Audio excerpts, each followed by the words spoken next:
नमस्कार, मैं doctor Jamal Khan health wealth and lifestyle के चैनल में आपका खैर मकदम स्वागत है। मेरा आज का टॉपिक है डायबिटीज़। लास्ट टाइम मैंने कहा था कि मैं डायबिटीज़ पे बात करूँगा। ये भी इम्यून सेंसिटिव डिसऑर्डर है, ऑटो इम्यूनिटी जिसको बोलते हैं उसकी श्रृंखला में आता है। ऑटो इम्यूनिटी मतलब कि इम्यून सिस्टम ने डायबिटीज़ में जो तिल्ली होती है, पेंक्रियाज जिसको हम बोलते हैं अंग्रेज़ी में, उसके अंदर जो बीटा सेल्स हैं जो इंसुलिन बनाते हैं उनको नष्ट करना शुरू कर दिया और इंसुलिन की मात्रा कम हो गई शरीर में। तो हम क्या करेंगे उस सूरत में, और कैसे पता चलेगा इस बीमारी में कि बीमारी हमें है, और ये बीमारी हमारी कैसे ठीक होगी, और क्या अगर नहीं ठीक हुई तो नुकसान क्या क्या करती है, इस विषय पे एक लंबी चर्चा का विचार है मेरा। और ये आपके हिंदुस्तान में डायबिटीज़ के डॉक्टर्स बहुत हैं, हर फिजिशियन डायबिटीज़ का इलाज करता है। मैं कोई फिजिशियन बनने की बात नहीं कर रहा आपका, मैं सिर्फ जो घर में आपको बातें मालूम होना चाहिए डायबिटीज़ के बारे में, एज अ डॉक्टर जैसे मैं आपका फैमिली मेम्बर हूँ और मैं आपको उसके बारे में बात बताऊँ, वो बातें करने के लिए मैं यहाँ आया हूँ। इसमें कुछ किताबी बातें भी होंगी, कुछ मेरी अपनी रूपरेखा भी होगी, मिला जुला ये मिश्रण होगा जो मैं आपके सामने पेश करूंगा। आप ध्यान से सुनिएगा, आपके लिए बहुत इम्पॉर्टेंट है, आपकी लाइफ के लिए बहुत इम्पॉर्टेंट है। ये साइलेंट किलर भी इस बीमारी को बोलते हैं, क्योंकि लंबे समय में काफ़ी ऑर्गन्स को नष्ट कर देती है। ये एक सिंड्रोम की तरह होती है। सिंड्रोम से मतलब है कि इसके लक्षण जो हैं सारे शरीर पर पड़ते हैं। अब हम ये सोचें कि ये डायबिटीज़ में जो पेंक्रियास है ये होता कितना बड़ा है, तो पेंक्रियास भी बहुत छोटा ऑर्गन है, कुछ सेंटीमीटर्स का ही होता है। उसमें जो सेल्स इंसुलिन बनाते हैं वो पेंक्रियास की जो पोजीशन होती है वो सीधे हाथ पे होता है, लीवर के बेड में होता है। लीवर का ये बेड है मेरा, यहाँ मैं दिखाया हूँ आपको। इसके बेड में ड्यूडनम है, ड्यूडनम के नीचे गॉल ब्लैडर भी है, गॉल ब्लैडर से नीचे लगा हुआ पेंक्रियास है। इसकी पोजीशन ये होती है छोटी सी। और इसमें जो बीटा सेल्स होते हैं जो इंसुलिन बनाते हैं उनकी मात्रा केवल 1 ग्राम की होती है। 1 ग्राम का होता है वो इंसुलिन बनाने वाला शरीर में हमारे। इंसुलिन जो है वो एक ऐसा केमिकल है, ये समझ लीजिए कि जो मोटरसाइकिल में कार्बोरेटर में जब पेट्रोल जाता है और वो एक चिंगारी छूटती है और जिससे कि वो बर्न होता है और ईंधन प्रदान करता है मोटरसाइकिल के या स्कूटर को चलाने में, पुराने ज़माने की बात कर रहा हूँ, वो इंसुलिन काम करता है। इंसुलिन जो है ग्लूकोज को ब्रेक डाउन कराता है फाइनली एंड प्रोडक्ट्स में, एनर्जी गिविंग प्रोडक्ट्स में, और लीवर में भी जो ग्लूकोज होता है उसको जमा करता है और वहाँ से लीवर से निकाल के ग्लूकोज को मसल्स तक पहुँचाता है। तो एक कॉम्प्लेक्स साइकिल है, उतनी डिटेल में जाने की ज़रूरत नहीं है। आपको बस ये समझना है कि इंसुलिन हमारे अंदर जो हम शक्कर खाते हैं या जो हमारे शरीर में शक्कर होती है, शक्कर फाइनल प्रोडक्ट होता है जो ईंधन है, पेट्रोल है। मेरे शरीर में पेट्रोल क्या है? ग्लूकोज है। उस ग्लूकोज को ब्लड में पड़ा रहा और यूज नहीं हुआ, इसका मतलब यह है कि शरीर दुर्बल होता चला जाएगा। ब्लड में ग्लूकोज ज़्यादा है और वो खून की मात्रा शुगर की बढ़ रही है, लेकिन वो यूज नहीं हो रहा है। उसको मसल्स में जाके यूज होना चाहिए। तो मसल्स क्रेव कर रही हैं, उन्हें भूख है शक्कर की, और शक्कर की प्राप्ति नहीं हो रही है अंदर। शक्कर की मतलब शक्कर शरीर में मेरे है, लेकिन इंसुलिन की मात्रा कम होने से वो शक्कर का यूटिलाइजेशन मसल्स के एंड पे नहीं हुआ या कम हुआ। तो मसल की क्रेविंग जारी है, मसल की भूख अपनी जगह जारी है। तो मसल की भूख जारी होगी तो मसल वेस्टिंग होगी, मसल कमज़ोर हो जाएगी, हड्डी कमज़ोर हो जाएगी। शुगर की मात्रा अगर जहाँ जहाँ बढ़ी रहेगी और जहाँ जहाँ शुगर, जो मैंने बताया ब्लड वेसल्स में शक्कर होती है और वो शक्कर का यूटिलाइजेशन होना ज़रूरी है। बार बार मैं इस बात पे ध्यान दे रहा हूँ कि 2 अलग अलग चीज़ें हैं। एक हमारी वेसल्स हैं, जो खून में वेसल्स हैं जिनके ज़रिए से खून जाता है, उनमें शक्कर की मात्रा पर्याप्त है, पर्याप्त से ज़्यादा है और यूज़ नहीं हो रही है क्योंकि इंसुलिन की मात्रा कम हो गई, या इंसुलिन की मात्रा कम नहीं हुई। इंसुलिन जहां पर एक्ट करना चाहिए वो इंसुलिन को पहचान ही नहीं रही है जगह। उस जगह पे जहां पर कार्बोरेटर है, जहां पर बर्निंग होना चाहिए ग्लूकोज की, वहां पर ऐसा कुछ हो गया कि इंसुलिन ने अपना काम तो करना चाहा, लेकिन इंसुलिन को शरीर नहीं पहचान रहा है। तो दो प्रॉब्लम्स हो गई, इंसुलिन की मात्रा कम हो गई या इंसुलिन के रिसेप्टर्स जो कहते हैं वो कम हो गए, रिसेप्टर की वैल्यू कम हो गई। गरज ये कि हुआ क्या कुल मिला के कि शुगर जो है हमारे शरीर में बढ़ी। अब ऐसे ऑर्गन्स होते हैं शक्कर के, जैसे कि किडनी है, उसमें ब्लड वेसल्स बहुत ज़्यादा हैं, तो वहाँ पर भी शुगर की मात्रा बढ़ी रहेगी किडनीज में, तो किडनीज को वो शुगर फिर फाइनली डैमेज करना शुरू कर देगी। तो ऐसी हमारी नसें होती हैं, नसें जो होती हैं फाइनल नर्व एंडिंग्स होती हैं, वो ब्लड सप्लाई से भी कनेक्टेड होती हैं, कैपिलरीज होती हैं वहाँ फाइनली।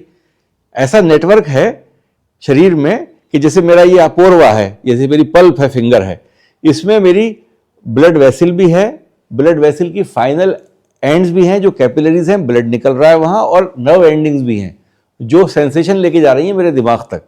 तो होगा क्या कि ये सेंसेशन जो है शुगर की ज़्यादा मात्रा होने से कम होने लगेगा, तो पोरवे कम हो जाएंगे, पोरवों में सेंसेशन कम हो जाएगा, खास तौर से पैरों में पहले पाया जाएगा ये। तो आदमी को अगर पैर चल रहा है तो उसको ठोकर लगेगी, तो अगर सेंसेशन कम है तो उसको इंजरी पता नहीं चलेगी कि मुझे इंजरी हो गई।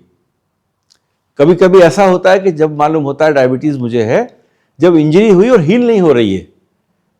हील क्यों नहीं होगी कि कीटाणु जो है उस पर अटैक करना शुरू कर देंगे, शक्कर की मात्रा खून में ज़्यादा है तो कीटाणु का प्रकोप बढ़ जाएगा, तो हीलिंग कम हो जाएगी। इसी तरीके से पेशाब का बार बार आना शुरू हो जाएगा, किडनी पे अगर असर कर रही है शुगर। दिमाग पे असर कर रही है शुगर तो है ज़्यादा, लेकिन ब्रेन में सिर्फ शुगर ही जाती है, वहाँ भी एंड प्रोडक्ट यूज़ नहीं हो रहा है, तो कंपन होगा, सेंसेशन कम होगा, मेमोरी लॉस होगा, ब्रेन के प्रॉब्लम्स भी शुरू हो सकती हैं। तो न्यूरोपैथी, नेफ्रोपैथी और आंखों की रोशनी कम हो जाना, रेटिनोपैथी, ये भी एक खास चीज़ है कि आंखों में भी कैपिलरीज होती हैं, वहाँ भी शक्कर का रिसाव बढ़ गया, और हमारे अंदर वहाँ कोन्स और रॉड्स भी हैं रेटिना में, तो वो कोन्स और रॉड्स जिनका काम है वो एक पर्टिकुलर मात्रा में काम करती हैं जब उनको ईंधन प्राप्त होता है। ईंधन की कमी है, ईंधन ज़्यादा है, कमी भी है, तो वहाँ पर वो रेटिना ख़राब होने लगेगा, तो धुंधलापन आँख में आएगा, जिसको कहते हैं कि आँख की रोशनी कम हो रही है। तो स्किन का टर्जर भी ख़त्म हो जाएगा। ये सब चीज़ें जो हैं सिम्टम्स में आती हैं शक्कर के। शुरू के सिम्टम्स जो होते हैं, अच्छा 10% भारतीयों में, 11% भारतीयों में डायबिटीज़ होती है, जो बड़ी मात्रा में है, बहुत बड़ी चीज़ है। डायबिटीज़ भी दो प्रकार की होती है, एक वो होती है जिसको दवाओं के ज़रिए आपने ठीक करा, दवाई खाई आपने, गोली खाई, डॉक्टर साहब ने गोली दी और आपकी गोली से शुगर जो है वो कंट्रोल हो गई। वो क्या होता है, उस सूरत में ये होता है कि जो पैंक्रियास है उसको मैं स्टिमुलेट कर रहा हूँ उस दवा से कि तू भाई इंसुलिन और निकाल, अंदर से इंसुलिन और निकाल, कम पड़ रही है इंसुलिन और निकाल, तो शुगर ठीक हो जाएगी उससे। तो इसको कहते हैं टाइप 2 डायबिटीज़। एक होती है टाइप 1 डायबिटीज़।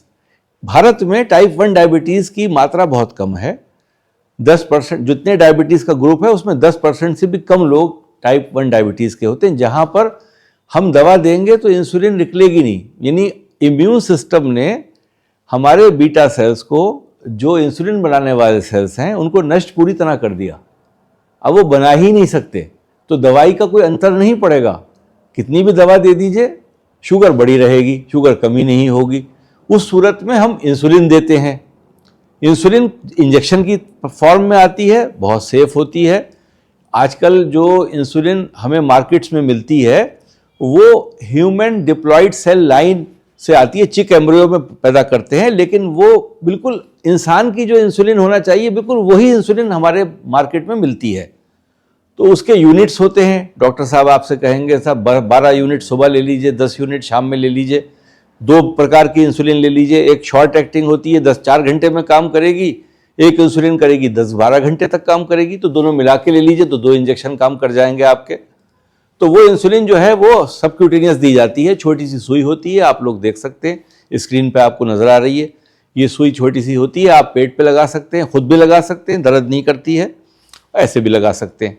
तो ये 2 प्रकार की मैंने बताई डायबिटीज़ होती है, टाइप 1 और टाइप 2। टाइप 1 वो होती है जिसमें इंसुलिन लेना अनिवार्य है, उसके बगैर डायबिटीज़ ठीक नहीं होगी। ये यूजुअली यंग स्टेज में शुरू हो जाती है, यंग स्टेज से मतलब टीन एज में शुरू हो जाएगी। 15 साल का बच्चा है, लड़का है, 18 साल का लड़का है, वहीं शुरू हो जाएगी उसको। और जो टाइप 2 होती है वो यूजुअली ओल्ड एज डिजीज है, 40 साल की उम्र में, 50 साल की उम्र में शुरू होगी। और इसमें खास तौर से क्या होता है, मेटाबॉलिक रेट जब हमारा बॉडी का कम हो जाता है, जैसे मैं अपनी उम्र में हूँ और मेरा पेट भी थोड़ा सा निकल आएगा, मेरी मसल्स भी उतनी पुअर होंगी, वीक होंगी, तो वो भी डायबिटीज़ को बढ़ाएंगी, डायबिटीज़ को उजागर करेंगी। एब्डोमेन का फैट जो होता है, जिसको हम एब्डोमिनल फैट कहते हैं, वो जो है इंसुलिन की मात्रा खा जाएगा, इंसुलिन को ख़त्म कर देगा और अपने जो उसका जो ईंधन है उसको पर्याप्त मात्रा में आगे नहीं जाने देगा। तो एक ऐसा सिंड्रोम है, एक ऐसा विशेष सर्किल है कि पेट का बढ़ना और डायबिटीज़ का पनपना दोनों साथ साथ देखे जाते हैं। तो ये भी होता है। ऐसी डायबिटीज़ भी होती है जो फैमिलीज़ में रन करती है। मेरी माँ को डायबिटीज़ थी, मेरी नानी को डायबिटीज़ थी, दादी को डायबिटीज़ थी, मुझे डायबिटीज़ होना लाजिम है, मुझे भी हो जाएगी, ये भी देखा गया है। किताब में ये भी लिखा है और माना ये भी जाता है कि जो इम्यून सिस्टम है वो रिएक्ट करता है एक से प्रकार के स्ट्रक्चर से। यानी एक वायरस का अटैक मेरे शरीर में हुआ, उसके लिए इम्यून सिस्टम ने डेवलप किया अपने आप को, इम्यून सिस्टम ने उस वायरस को अटैक करके ख़त्म कर दिया। लेकिन वायरस का शेप मेरे बीटा सेल्स से मिल रहा था, जो इंसुलिन बनाने वाले सेल्स थे, और उस एवज उसने उनको भी नष्ट करना शुरू कर दिया, क्योंकि इम्यून सिस्टम के अंदर ये परिचय नहीं है कि वो किस चीज़ को, वो तो स्ट्रक्चरल बेस्ड आइडेंटिफिकेशन करता है, एक पर्टिकुलर स्ट्रक्चर को ख़त्म कर रहा है, वो सेम स्ट्रक्चर पैंक्रियास में भी था, उसको भी ख़त्म करने लगा। तो डायबिटीज़ जो है वो इम्यून सिस्टम की बीमारी है, ये भी माना जाता है, ये क्लियर है। और चूंकि इतना कम मात्रा में मैंने बताया कि इंसुलिन बनाने वाले सेल हैं, सिर्फ 1 ग्राम सेल हैं। आप 70 किलो के हैं, 80 किलो के हैं, 90 किलो के हैं, और वो 1 ग्राम के सेल्स जिंदगी भर आपके लिए पैंक्रियास से इंसुलिन निकालेंगे, तो उनका कम होना, उनका नष्ट होना पॉसिबल है। दुनिया भर में तकरीबन परसेंटेजेस डायबिटीज़ की हर पॉपुलेशन में 10 से 12% हैं। माना यह जाता है कि 1-2% सन 45 तक और बढ़ जाएंगी, किताब कहती है। तो ये है आंकड़े। खाने से ताल्लुक़ रखने में लोग कहते हैं शक्कर कम खाओ भाई, शक्कर खाओगे तो डायबिटीज़ हो जाएगी। ये मिथ है, शक्कर खाने से डायबिटीज़ नहीं होती है। जिन लोगों को डायबिटीज़ है उन्हें शक्कर नहीं खाना चाहिए, क्योंकि ऑलरेडी शुगर का कंटेंट बहुत ज़्यादा है मेरे पेट में, मेरे ब्लड में, और मैं शक्कर और खाऊंगा तो कंटेंट बढ़ेगा। ईंधन की सप्लाई तो चल रही है, यूज़ नहीं हो रहा है, इसलिए शक्कर नहीं खाना चाहिए। शक्कर खाने से डायबिटीज़ का कोई ताल्लुक़ नहीं है। आप मीठा खा रहे हैं, अगर आप हेल्दी हैं, मीठा खा रहे हैं, तो आपको डायबिटीज़ उससे नहीं होगी, ये मानना भी समझना ज़रूरी है। लेकिन मेरा कहने का मतलब ये नहीं है सारी मिठाई की दुकान आपने ख़त्म कर दी सुबह में बैठ के कि मुझे डायबिटीज़ नहीं है, आज तो मैं सारे जितने भी इसके इमरती हैं सब खा जाऊंगा, गुलाब जामुन सारी खा जाऊंगा, तो वो भी गलत है, वो आपके और प्रॉब्लम्स क्रिएट करेगा। भारत में ये पाया गया है कि डायबिटीज़ का जो मालूम होती है डायबिटीज़ हमें है, वो यूजुअली पेशाब का बार बार आना, पेशाब का बाथरूम में जाना, यूरिन का ज़्यादती होना, रात को उठ के जाना, ये जो है प्रोस्टेट की बीमारी से भी होता है और शुगर की बीमारी से भी ये सिम्टम होता है। तो अब हम कहेंगे डायग्नोसिस हमारा कैसे हो, हम कैसे पता करें हम डायबिटीज़ है हमें कि नहीं। तो इसमें आपके स्क्रीन पे ये मैं चार्ट दिखा रहा हूँ। इसमें देखिए ऐसा है कि 2 प्रकार के टेस्ट होते हैं। एक तो आपने देखा होगा डायबिटीज़ वाले उंगली से टेस्ट करते हैं अपना, वो कैपिलरी ब्लड टेस्ट बोलते हैं। वो डायग्नोसिस के लिए नहीं है, खाली मैनेजमेंट के लिए है डायबिटीज़ के। उससे आपका डायग्नोसिस ये नहीं कि मैं डायबिटिक हूँ, आप करीब में बैठे, आपने कहा मेरी शुगर देखना साहब, मुझे तो डायबिटीज़ नहीं है, आपने दिखाया आपकी शुगर बड़ी आ गई, अरे क्या आप मुझे भी डायबिटीज़ है, ऐसा नहीं है। डायबिटीज़ को पता करने के लिए फास्टिंग ब्लड शुगर, फास्टिंग का मतलब होता है 8 घंटे तक मैंने कुछ नहीं खाया, रात को सोया, सुबह में उठ के मैंने पहला ब्लड टेस्ट किया। उस टेस्ट में वीनस ब्लड लेके, कैपिलरी ब्लड लेके नहीं, यहां से जो आपका कंपाउंडर सुई लगा के यहां से ब्लड लेता है, बड़ी सुई से अंदर डाल के, उसे वीनस ब्लड बोलते हैं। उस ब्लड से 126 की मात्रा में शुगर आ जाए, 126 मिलीग्राम %, एक बार में नहीं 2 बार, 2 डिफरेंट ओकेजन्स पे, कुछ दिन के गैप से, तो आप डायबिटिक हैं। और अगर 125 और 100 के बीच में आ रही है तो प्री डायबिटिक हैं आप, डायबिटीज होने की संभावना बहुत है आपको। जिन लोगों को संभावना डायबिटीज की होती है उनके कुछ लक्षण और भी होते हैं। उनकी जो एक्जिला है वो काली पड़ने लगती है, कोनी काली पड़ने लगती है शुरू में, एक्जिला और कोनी। शिन्स होते हैं जो पैर के हमारे सामने की हड्डी है नीचे वाली, उस हड्डी के सामने कभी कभी स्किन का पिंक कलर आने लगता है, वो भी एक डायबिटीज की, प्री डायबिटीज की स्टेज होती है। तो हम अभी डायबिटिक हुए नहीं हैं पूरी तरह, लेकिन हो जाएंगे। कब हो जाएंगे? साल भर में हो जाएंगे, 2 साल में हो जाएंगे, 3 साल में हो जाएंगे। वो घंटी बजी है, उस घंटी को पहचान के भी हम अपनी डायबिटीज को कंट्रोल कर सकते हैं विदाउट एनी ट्रीटमेंट। ट्रीटमेंट क्या है? खाने में रिस्ट्रिक्शन करना, कैलोरी इंटेक्स को प्रॉपरली डिफाइन करना, कितनी कैलोरी मुझे खाना है उससे 10-20% कम खाई।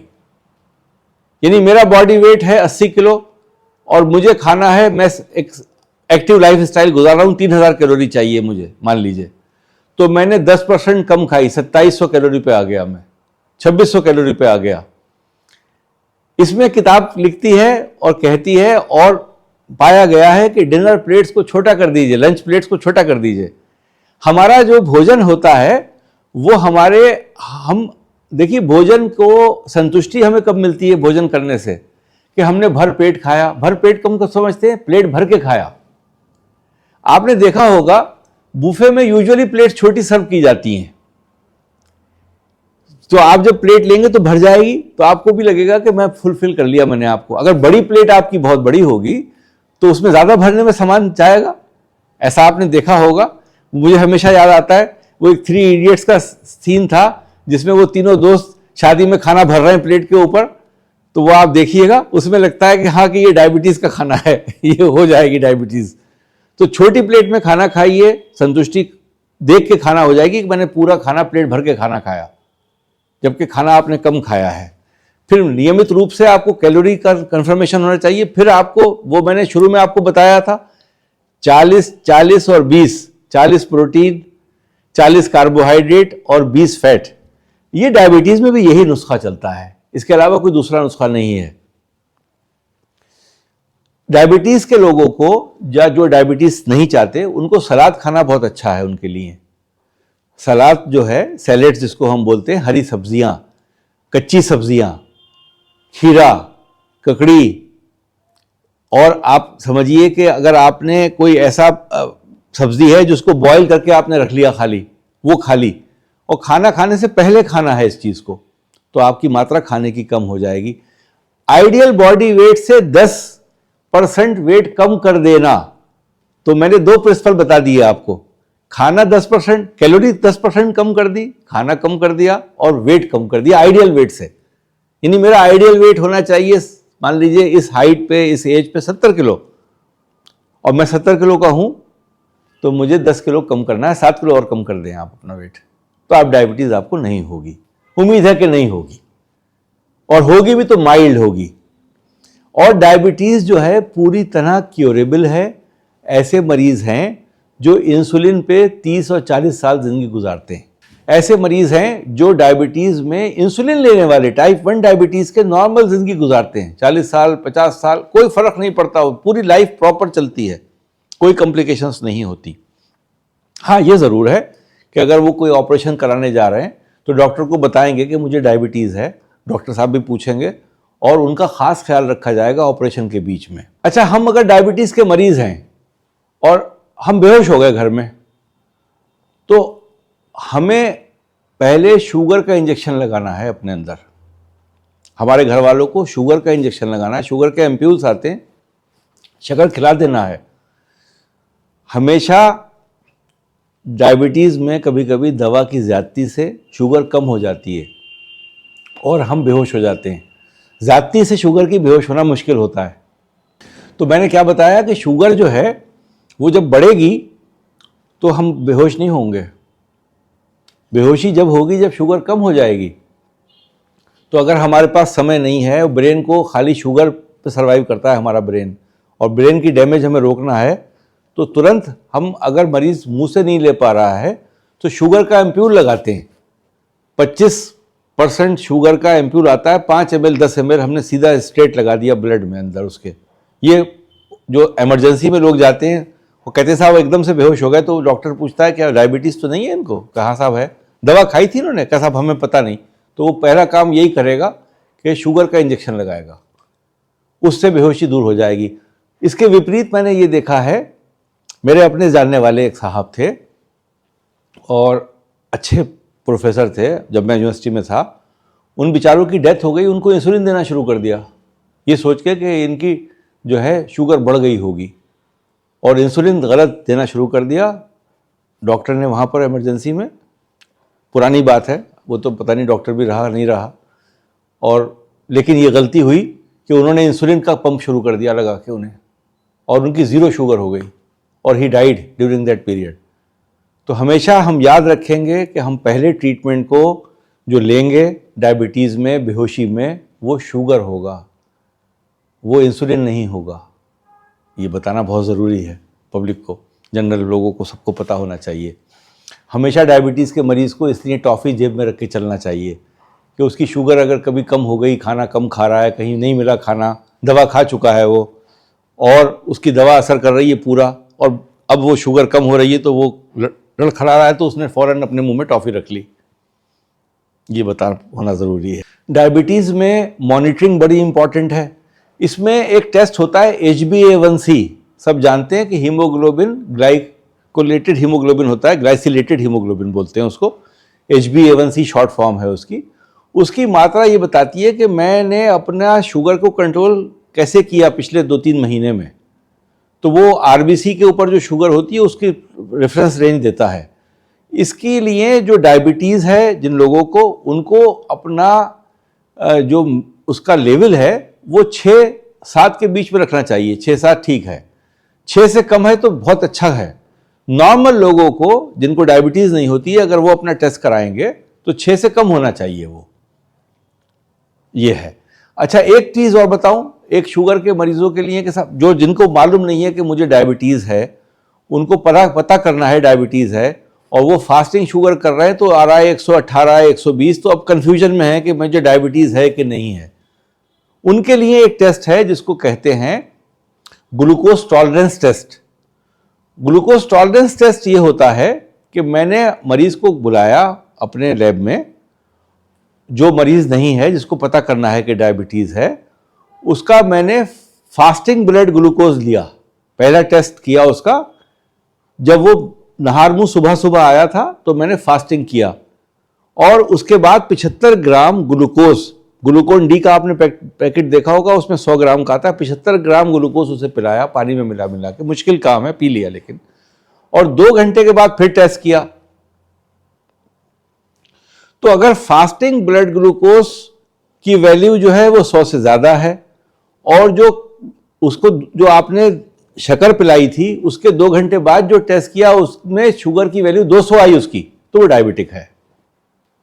वो 200 और ये 100 से ऊपर, तो डायबिटीज़ कंफर्म हो गई। लेकिन ये टेस्ट भी किताब कहती है 2 बार करना चाहिए, ये कंफर्म करने के लिए, चूंकि हमने एक बार अगर किसी को टैग कर दिया कि तुम्हें डायबिटीज़ है तो वो मेडिसिन हमेशा ही लेगा तकरीबन। बहुत से लोग छोड़ देते हैं, बहुत से लोग कहते हैं हम एक्सरसाइज करके ठीक कर लेंगे अपने आप को। लेकिन मैंने ये देखा है अपनी प्रैक्टिस में कि जो एक्सरसाइज करते होते हैं रेगुलरली, उनको भी वन फाइन डे पता चलता है कि डायबिटीज़ है। तो ये ऐसा नहीं है कि एक्सरसाइज करने वालों को डायबिटीज़ नहीं होगी। प्लेयर्स को डायबिटीज़ होती है, खूब खेलते हैं, स्ट्रेनस एक्सरसाइज करते हैं, यानी नेशनल लेवल के प्लेयर होंगे तब भी डायबिटीज़ हो सकती है। तो इसलिए मैं ये कहता हूं कि डायबिटीज़ की दवाई छोड़ना थोड़ा रिस्की है। आप छोड़ के कोशिश करें तो रिस्की है। सुना मैंने बहुत है कि डायबिटीज़ छूट जाती है, ख़त्म हो जाती है, लेकिन डायबिटीज़ छूटेगी कम जब होगी जब आपका बॉडी सरफेस एरिया कम हो जाएगा। वो कैसे होगा? बॉडी मास कम हो जाएगा, सरफेस एरिया कम हो जाएगा, मास कम हो जाएगा, तो जितनी इंसुलिन आपकी शरीर बना रहा है उतनी इंसुलिन पे काम आपका चल सकता है। ये है इसमें। तो ये चैप्टर में मैंने छिदरा छिदरा आपको जगह जगह से बताया है, किताब की तरह तो पढ़ाया नहीं है। इसमें काफ़ी इन्फॉर्मेशंस आपको मिलेंगी और इसमें मैं सवालों का आपका इंतज़ार करूँगा। कोई सवाल होंगे फिर से आपको समझ में नहीं आएगा तो मैं इसको कवर करूँगा। इसमें अजीब इत्तेफाक ये है कि अभी तक कोई ऐसा ट्रायल नहीं हुआ है जिसमें हम ये कह सकें कि डायबिटीज़ में क्या स्टेम सेल्स का कोई रोल है। हुए हैं ट्रायल, मैंने भी बहुत पहले किए थे। जब मैंने शुरू में अपना काम शुरू किया तो मुझे बहुत शौक़ था सेल थेरेपीज़ में, हर चीज़ में घुसने का। तो मेरा जो था शौक़ ये था कि मैं इंसुलिन के सेल्स बना सकूं। मैंने बनाए, बीटा लाइक सेल्स बनते हैं। मैंने लेबोरेटरी में प्रोसेस किया, 10 मरीज़ भी लिए, 10 लोगों को लगाया भी। लेकिन सबका एक ही सवाल होता था कि साहब हमारी दवा छूट जाएगी, हमारा इंसुलिन छूट जाएगा। तो मैंने कहा वो तो नहीं छूटेगा, इंसुलिन तो नहीं छूटेगा, कम हो जाएगी मात्रा और शुगर की दवा की मात्रा भी कम हो जाएगी। तो वो कुछ ढुलमुल से रहे। उनका साहब इसमें क्या फ़ायदा होगा फिर? मैंने कहा भाई आप देख लीजिए। लगाए हमने 10 लोगों को 6-6 डोज लगाई स्टेम सेल्स की बना के, उन्हीं के स्टेम सेल्स यूज़ करके, और उनको हमने बीटा लाइक सेल्स बनाया, वापस डाल दिए।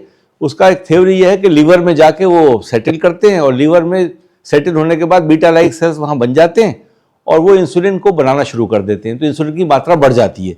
ये ज़रूर हुआ उनके टेस्ट में कि HbA1c का पैरामीटर कम हुए। 11 वाला 8 पे आ गया था, 8 वाला 6 पे आ गया था। लेकिन मैंने फिर वो बंद कर दिया। मुझे लगा कि मैं कई कश्तियों में पैर रखूँगा तो आप कहेंगे ये तो jack of all master of none है। तो फिर डिस्कस हुआ घर में, फैमिली में, कि भाई एक ही काम करो, बस खाली कैंसर में रहिए, कहाँ सब जगह भागे भागे फिर रहे हैं।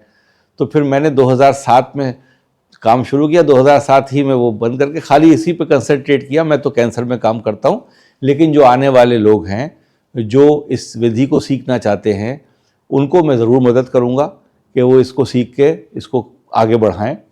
और ये एक प्रोसेस है जो सेफ़ है। मेसेंकाइमल स्टेम सेल्स इस काम में फ़ायदा करते हैं। मेसेंकाइमल स्टेम सेल्स को आप लीनिएज दे दीजिए लैब में with the help of cytokines, और वो साइटोकाइंस आप यूज़ करें जो बीटा लाइक सेल्स बना देते हैं। वो बहुत सी कंपनीज बनाती हैं साइटोकाइंस। एग्जैक्ट ये नहीं है कि साहब यही बनाएंगे। तो मैं ये साइंस की बात यूँ कर रहा हूँ कि जो बच्चे देखते हैं, मुझे डॉक्टर्स भी सुनते हैं नए, उनके लिए एक नया रास्ता है कि वो इस पे भी काम कर सकते हैं। तो आपका दिन शुभ हो, आपको डायबिटीज़ में परेशानी नहीं हो, आप डायबिटीज़ के मरीज़ हैं तो आपको समझ में आए चीज़ें, इसके लिए मैंने ये बनाया था प्रोग्राम। और आपसे विनती है कि आप अपना ध्यान रखें, सेहत का ध्यान रखें, और मनोरंजन के साथ साथ जो मनोरंजन देखते हैं उसमें ये साइंस की बातें भी सुनें और लोगों को बताएं कि हम क्या बात करते हैं, और जिससे कि इसमें और लोगों की मदद हो सके और हमें ये सुकून हो कि हम जो इतना मेहनत करके आपके लिए वीडियो बनाते हैं घंटों पढ़ के, उससे कि हमारा हौसला भी बुलंद हो और हम ये वीडियोज़ आपको बना के देते रहें। नमस्कार, जय हिंद।